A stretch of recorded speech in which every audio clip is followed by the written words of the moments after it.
Well, good morning, and welcome to Morning Gospel Fuel with Mr. G.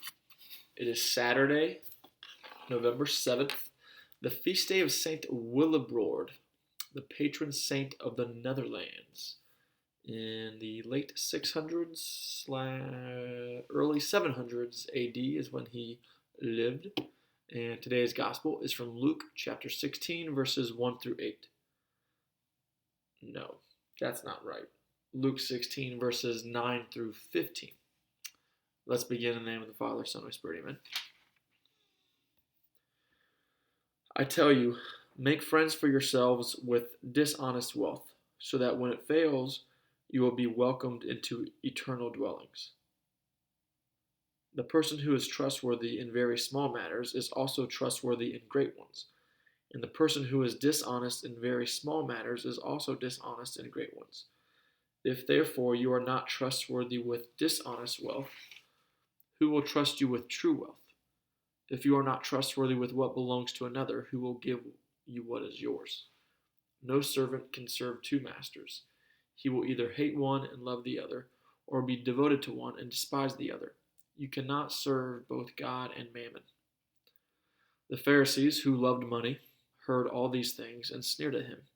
And he said to them, You justify yourselves in the sight of others, but God knows your hearts. For what is of human esteem is an abomination in the sight of God. Okay, talk about wealth. Wealth and God. Wealth and God. It's there's a lot to take from this. Where dishonest wealth. You're supposed to trust those with dishonest wealth. So those, and by the way, dishonest wealth versus honest wealth. We know dishonest wealth is like material, money, tangible. The Benjamins. All that stuff.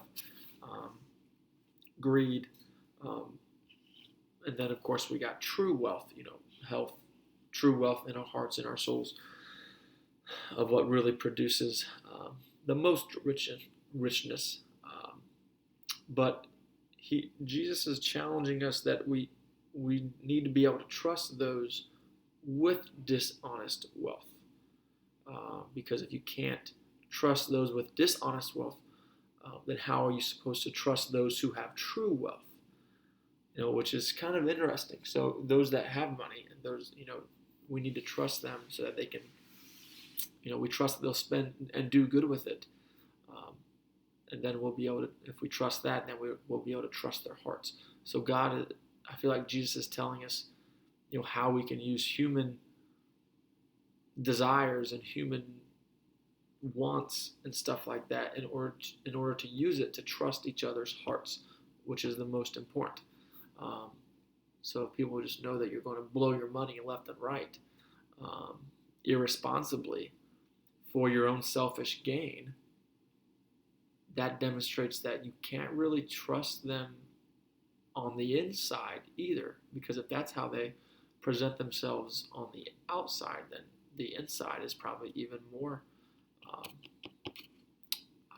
more damaged, I guess, so to speak. But anyway,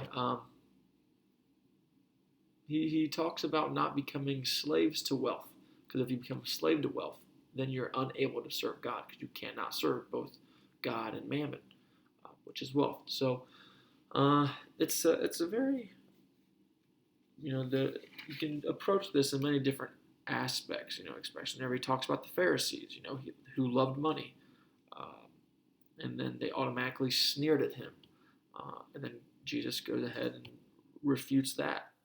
So you self-justify, but God knows your hearts. So, man, it's just a lot to dive into. I'm sure, there's this constant battle of my own, on a personal level, of my own viewpoint towards money and esteem or prestige and all this other stuff. So either way, as I reflect on it right now, and that's also what the challenge is for you to do today, is to reflect upon material external wealth, and then try to honestly assess it, to see if it's helping you lead to true internal spiritual wealth.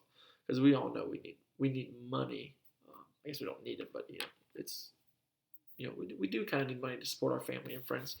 It's just a matter of if that becomes your true desire. The political system right now on both parties, with Democrats and Republicans and everybody in between who are in politics for so long, and how it ruins them, and just that desire for power and wealth. So it goes on both sides. So either way, we can do a self-reflection on our own, because it's easy for us to spot it in other people without knowing and realizing and accepting the fact that we're just as guilty and need conversion as well, especially whenever it comes to money. So otherwise, have a great day. God bless. Hopefully you got something out of this. If not, I tried. Have a great day. In the Father, Son, and Spirit, amen.